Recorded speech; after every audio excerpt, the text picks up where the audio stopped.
How's everyone doing today? We are excited to present to you, I guess I am excited to present to you today. And the theme of this conference, Dream Big, is kind of perfect for Roadtrip Nation, not just because we have 9 36-foot huge green motorhomes, but essentially that's really what we're trying to do with students, is helping them get a broader vision of what's possible for their futures. And I wish I could say that Roadtrip Nation, Mike made it sound all kind of fancy and professional, but I wish I could say it started as this perfect set idea, that we were doctoral students with this idea for Roadtrip Nation. And today it is one part media organization, one part education organization. We have our PBS series in 60 million households every year. But what most people don't know is we also have the Roadtrip Nation education platform, which is a database of over 5,000 videos of people talking about different career pathways to help, in particularly underrepresented students who haven't had the most role modeling opportunities, get a broader vision for what's possible for their future.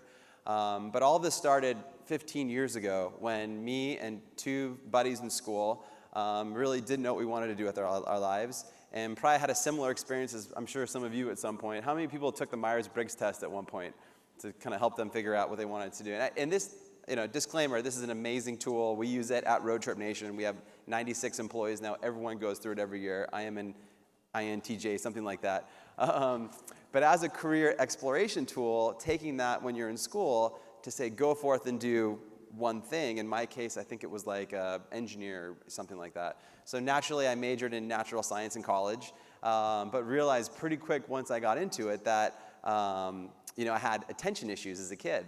And that I had a laboratory internship the summer after my junior year and learned pretty quick that I had a hard time, sitting still. And so essentially, and I remember one of my natural science teachers saying, okay, there are 4 things you can do with a natural science degree. You can be a researcher, go to med school, teach, or be a pharmaceutical sales rep, something like that. And I remember at that moment thinking, is the workforce and kind of the opportunity of career pathways for my future really limited to those 4 things? And so we essentially had this idea to get an old beat-up motorhome. As Mike said, it was a 1984 Fleetwood Pace Arrow. It was falling apart all across America, and we essentially, traveled across America and spent 6 months of our senior year booking cold calls with people in different career pathways and asking them how, if we could sit down with them when we came through town and ask them how they got to where they are today. It was a little project that kind of turned into this much bigger thing. And so long story short, we ended up doing this trip. We interviewed someone in New York City who knew a writer for Forbes magazine. Forbes did a really small article on our road trip, which got the attention of an editor at Random House. So we ended up having the opportunity to write a book about Roadtrip Nation. That was like the first Roadtrip Nation thing to come out probably 14 years ago now, a long time ago. And when it didn't sell that well at first, but we were like, proud. We could tell our parents we wrote a book or something, and go home for Thanksgiving. And people are like, oh, okay, good. Now you can whatever. But essentially around that time, that's when they put us on a media tour and they booked us on the NBC Morning Today show. And that was kind of like the big lucky moment for it. And not because of anything that we did. We had never been on television before. It was Lester Holt was the interviewer, and it was 6 a.m. New York time, which was 3 a.m. California time where we're from. And the lights went on and we froze. We completely froze. And I think Lester Holt saw that, so he spoon-fed he's like, so you went on a road trip across America and interviewed all these people. Like, yep, yeah, and he's like, and it's a book and you can buy it on Amazon. Yes, yeah, and so the book came out, it started to do well, and around that time we started visiting schools and community centers across the country. And that was really when we had our epiphany for Roadtrip Nation, that we were not unique, that there were students all across the country really hungry for more visibility of different pathways to see what they could do with their future. And particularly for students from underrepresented backgrounds who grew up in places like California Central Valley, where we did a lot of our early work with Roadtrip Nation, a little town called Orosi in southeast of Fresno. Students didn't have those types of visibility, and especially with a workforce that is changing so fast, we started to realize that, the book wasn't really enough. It was inspiring people and people were buying it, but when we were meeting students, we realized they wanted to have their own opportunities, maybe to not live in an RV and go across the country, but to get more visibility to what was possible for their future. So that's when we started to think, could this be something bigger? Could it be a movement or a platform or a program that gave students that chance to explore the world and see what was possible with their future? So early on, we had met the president of MTV and kind of concepted this idea for putting students on road trips. We were excited for the chance to pay it forward, put other students on road trips, but as we got down the path, they wanted to vote people off the motorhome, which did not go well. We were young and naive and thought, we were trying to help our generation, but how do you help students if you're voting them off the motorhome? So it was just not a good fit. But people always ask us, how did we end up at PBS? And we said, well, PBS came to us and said, if you come to PBS, you can do 3 things. You can do mission-based programming. You don't have to, vote anyone off the motorhome. You can have longevity here. You're not going to be on billboards or anything, but you can do this for decades if you really believe in it. And number 3, you can maintain the rights to all the content you produce. And so the third thing ended up being really, really important, and what in the last 5 years has allowed us to partner with organizations like Inside Track and the College Board and others to be able to bring our content to students in lots and lots of other ways if they don't have the lucky chance to be in the green RV. And so what I'm gonna show for you guys today is a little bit of footage from some of our recent Roadtrip Nation trips. So every single summer, students, Roadtrip Nation students, apply for the chance to go on the road and interview people from career pathways all across the country to learn how they got to where they are today. And now, because we have the Roadtrip Nation education platform, all of those road trips are topical on either certain industries that we see represent the future of work and in the future workforce, to make sure that we're helping create a feedback loop for students that maybe have a hard time seeing what the workforce looks like today, or they can be specific social interests or specific hurdles that students might be facing. And if there's one key learning that we've learned from Roadtrip Nation over the years, is that in order to help students dream big about their future, they need to see people like them in those career pathways.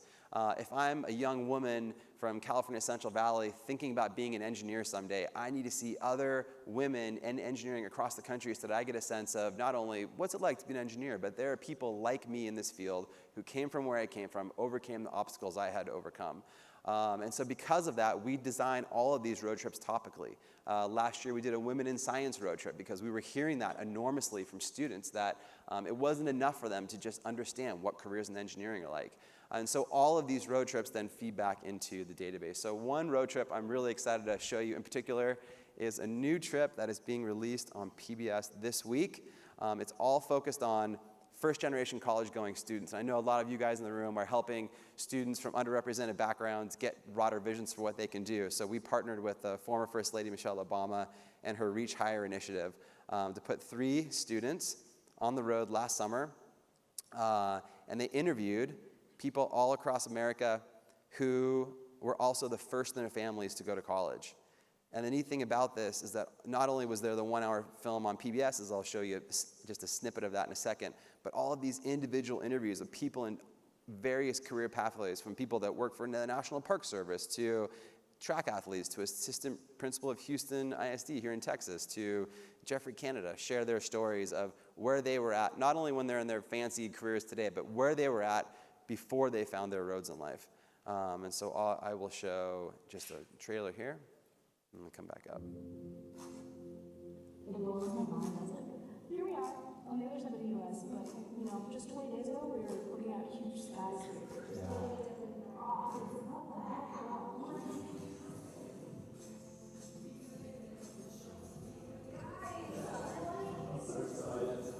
We're such different people and coming from such different places. Or we don't think they were going to hop on a bus and they're going to interview the best of America. That's happening every day.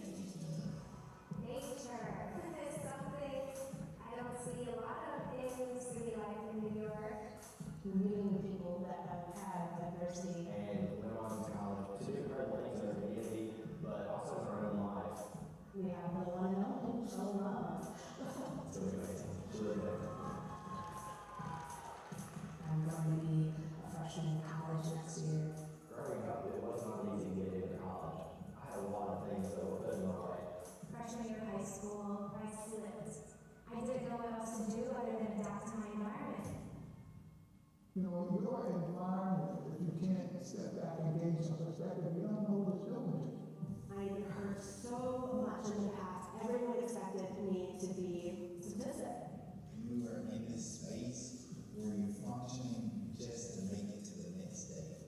But how did you decide that you wanted to find who you were?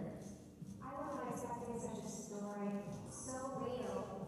You know what I was expecting at all. I get like a level of excitement when I know that someone else is gone through a similar situation as me. When I'm confident, like, I know what you need. Every person in their life deals with some sort of obstacle, and that's powerful. It's hard to talk about, but it's like, we never talked about it. I'm just trying to stay positive. Because, like, there are days where it's tough for me, to continue. Beating the odds is about attitude. It's about continuing pushing forward.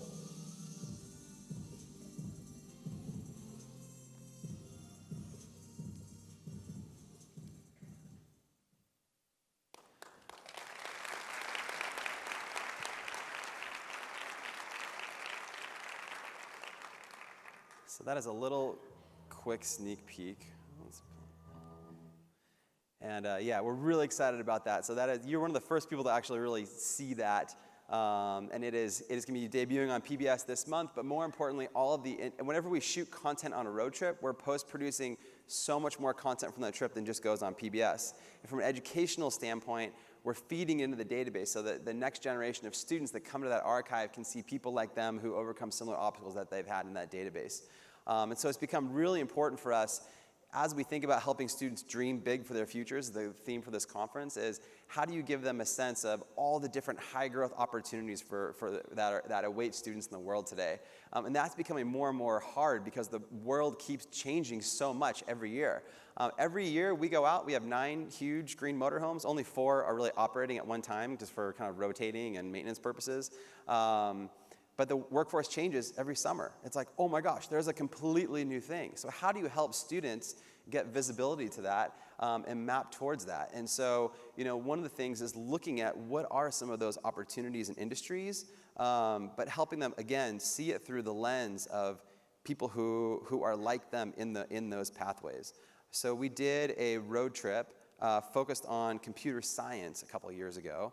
And I'm just going to play this one really quick here too. And this is an awesome example where, one of the students on the road trip, I remember when we were, preparing for the trip, she said, Robin, she said, I'm passionate about coding. I stay up all night long coding, but I've never seen someone that looks like me in the computer science field. I'll never forget because we partnered with Microsoft on this, and one of our program partners at Microsoft was down at the office today when we were at that day when we were launching the road trip. And she goes, "We have an entire club of women computer science programmers at Microsoft. Like when you're in Seattle, come through, get pizza. There's like 100 of us up there." And I remember that one sense of just like, just having an understanding that again, there was people like her, allowed her to have a larger vision for her future. So let's play this really quick here.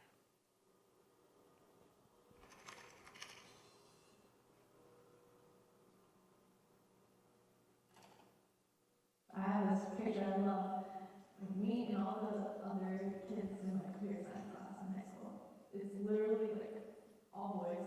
And then me in my brick pink flowery shirt in the middle. Do I wish there were more people that looked like me that could actually relate? Like, of course, obviously. Computer science made me understand the magic, how magic works. Everybody sees their phone works, but nobody knows what's going inside the program that's happening. I've always been interested, but like I found out now, I know that it works in the technology industry.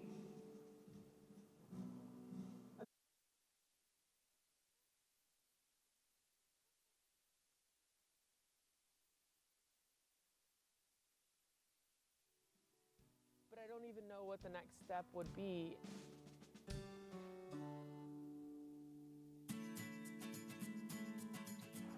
Thing's huge, right?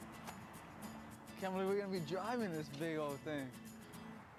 This summer, We're going on a road trip across the U.S.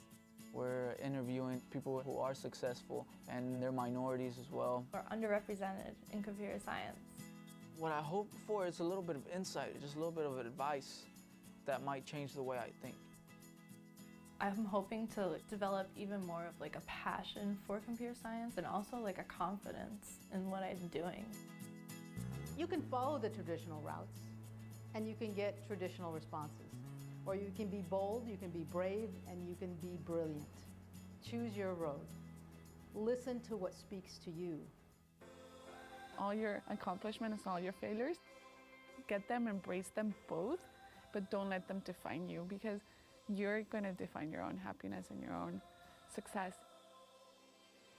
This whole experience has kind of made me excited about the possibilities of tech. You guys are impressive people. The energy to be successful is 100% in you. And technology is going to enable you to do some things, possibly change the world if you desire to do that. But it's not going to change who you are. And remember that what you are, who you are, is enough. You have what you need. You are enough.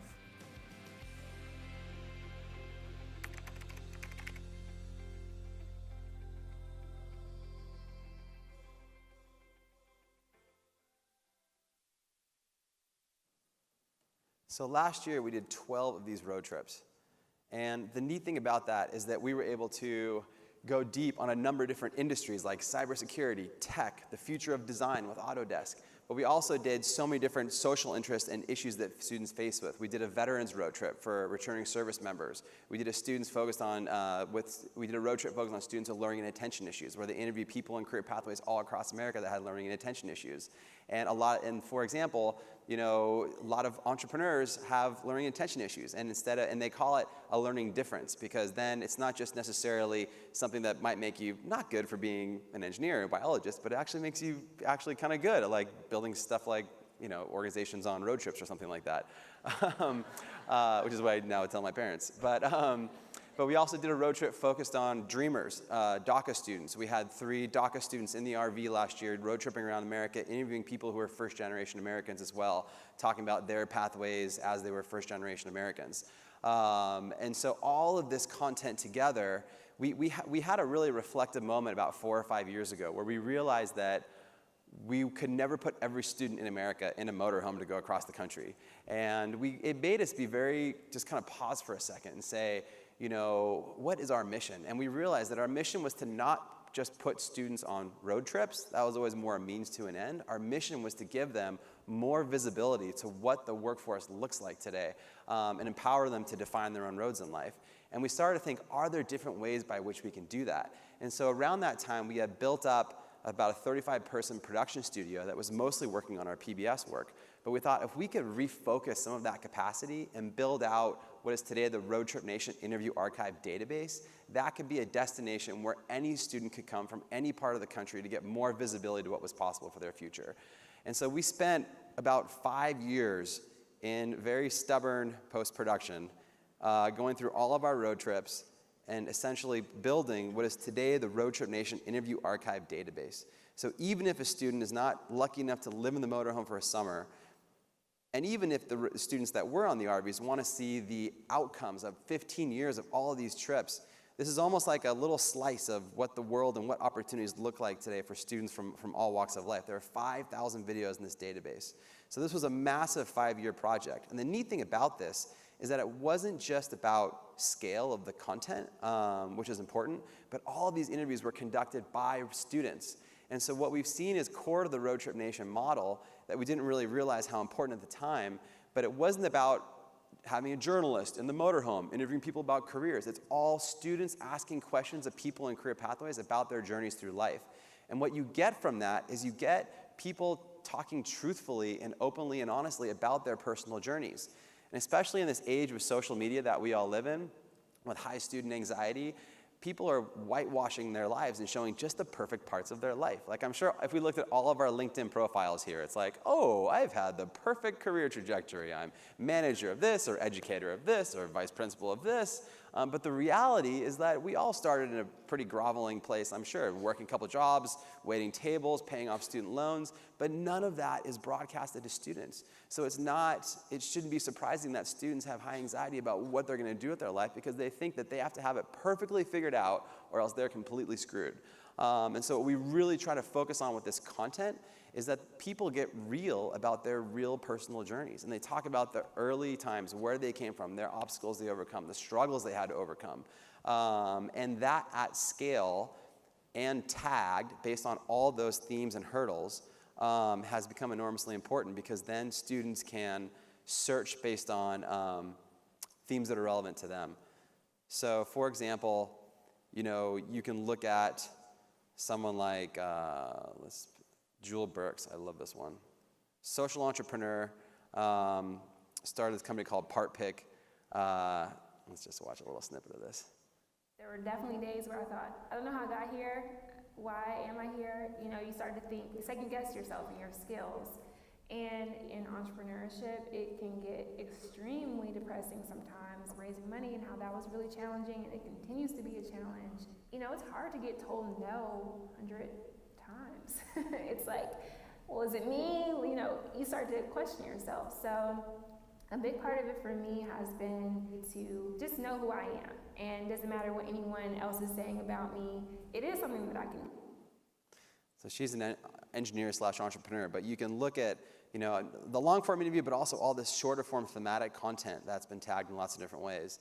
And the coolest thing is that we've actually been able to reverse engineer this. So from a student standpoint, students can now go through this tool and again, pick a few things that they're interested in, whether it's being creative, engineering, and say science.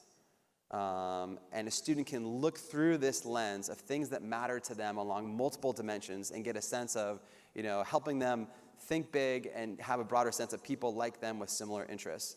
And the neat thing about here is on the left, you have this kind of the content from the world of Roadtrip from 15 years. But on the right, this is a crowdsourced version of Roadtrip Nation that we'd also encourage all of you to go do.